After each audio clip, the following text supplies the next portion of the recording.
ابھی میرے بھائی نے میرا اعلان کیا کہ یہ بہت بڑا ہے، فلاں ہے، فلاں ہے۔ اللہ تعالیٰ ہمیں لوگوں کے گمان کے مطابق کر دے اور ہماری غلطیاں اللہ معاف کرے، بڑے چھوٹے آدمی ہیں۔ تو خدا نہ خواستہ یہاں اگر میری پگڑی کے شملے کو پیچھے آگ لگ جائے تو کیا میرا بھائی پہلے یہ کہے گا کہ حضرت، قبلہ، علامہ، شیخ، وہ اتنی دیر میں دل چیک کرے آگ ساری سر تک پہنچ جائے؟ جب ایمرجنسی ہوتی ہے تو اس وقت القابات نہیں پکارے جاتے، اس وقت تجھے کہیں گے مولانا آگ لگ گئی، پیر صاحب وہ آگ دیکھیے، آگ دیکھیے۔ اس وقت آداب کا زیادہ خیال نہیں ہوگا۔ ہمارے ہاں ایمرجنسی میں آداب یاد نہیں رہتے، پر صحابہ چونکہ حضور کا ذکر کرتے تھے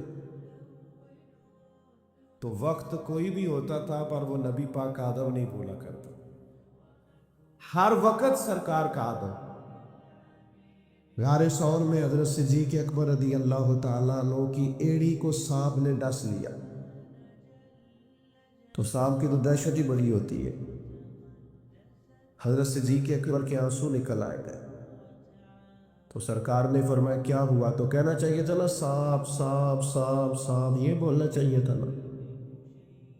پر حضرت صدیق اکبر اس ایمرجنسی میں بھی حضور کے آداب نہیں بھولے، کہنے لگے فدا کا ابی و امی یا رسول اللہ، حضور میری ماں بھی قربان ہو، میرا باپ بھی قربان ہو، ذرا میرے پیر کو سانپ نے ڈس لیا۔ ادب ملحوظ خاطر رکھا جائے گا۔ ہمارے ہاں نا کچھ لوگوں کو سیاسی تقریریں بڑی اچھی آتی ہیں، وہ اپنے لیڈر کا ذکر کرتے ہیں تو انہیں بڑے القاب یاد ہیں، قائد عوام اور جناب قائد جمہوریت اور پتہ نہیں کیا کیا، اور حضور کا نام کسی سیاسی جلسے میں لے تو لینا ہی نہیں آتا۔ آپ سے بھی شکوہ ہے، ہمیں نبی پاک کا ذکر کرنا آنا چاہیے۔ ہم حضور کا ذکر کریں تو مدینے والی سرکار کہہ کے ذکر کریں، سرکار دو عالم کہہ کے ذکر کریں، سرکار رحمت للعالمین کہہ کر ذکر کریں، سرکار دو جہاں کہہ کر ذکر کریں۔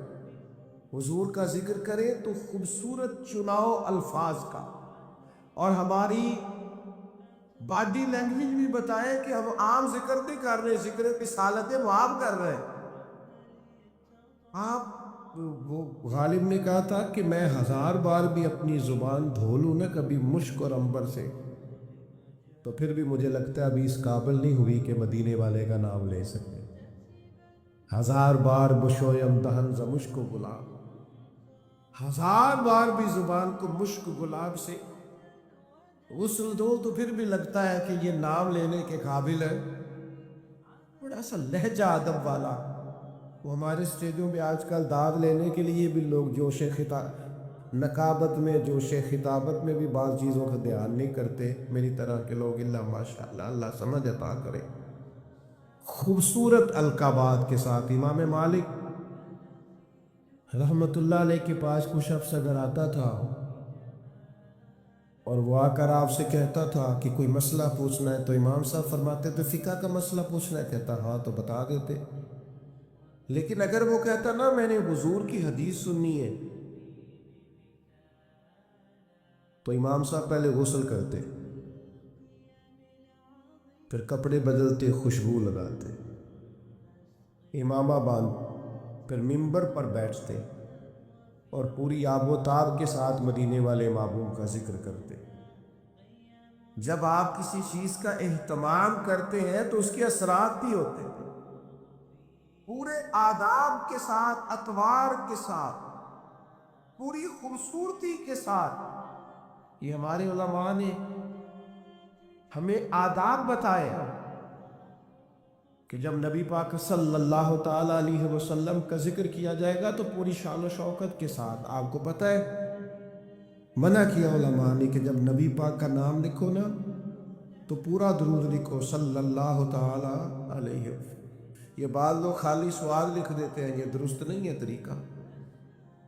یہ حضور کا نام گرامی ہے، آپ اس پر درود پاک لکھیں، پورا لکھیں، جب تک پڑھا جائے گا آپ کو ثواب ملے گا۔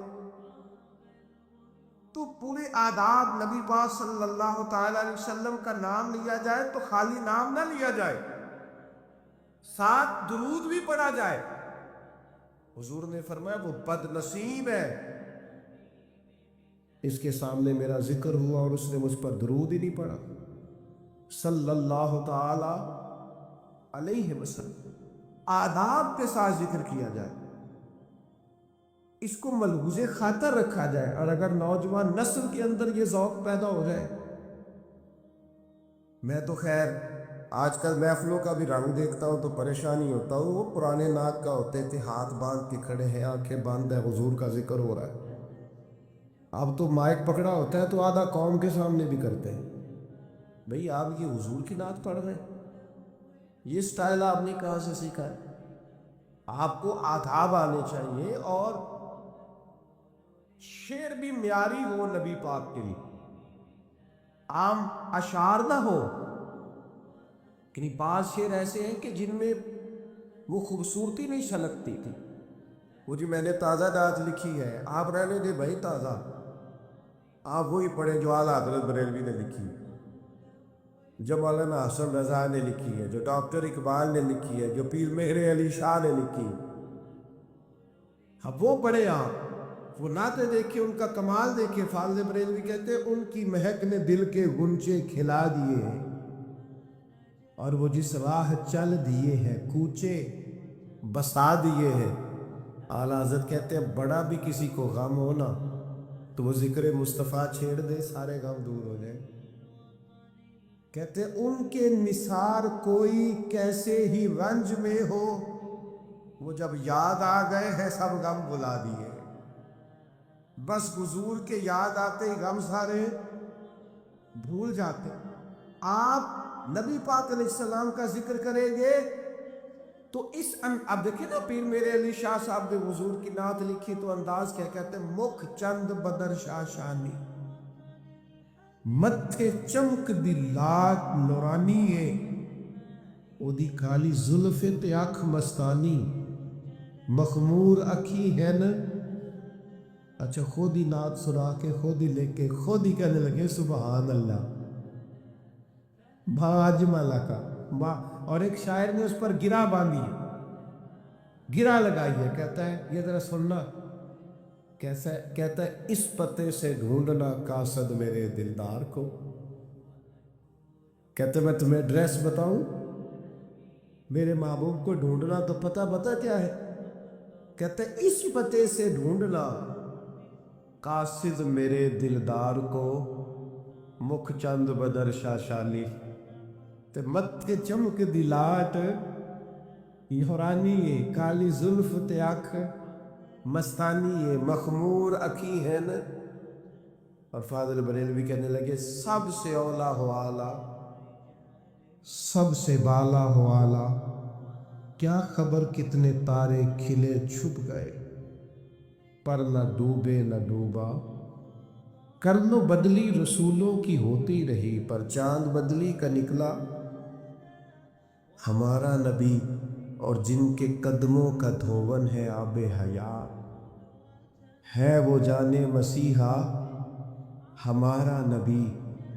تو میرے بھائی نعت میں تازگی ہو، حسن ہو، اور آپ چناؤ کریں تو عمدہ الفاظ کا کریں، معیاری جملے سرکار کے لیے کریں، معیاری، یعنی سرور کہوں کہ مالک و مولا کہوں تجھے، باغ خلیل کا گل زیبا کہوں تجھے، بس لیکن رضا نے ختم سخن اس پہ کر دیا، خالق کا بندہ خلق کا آقا کہوں تجھے۔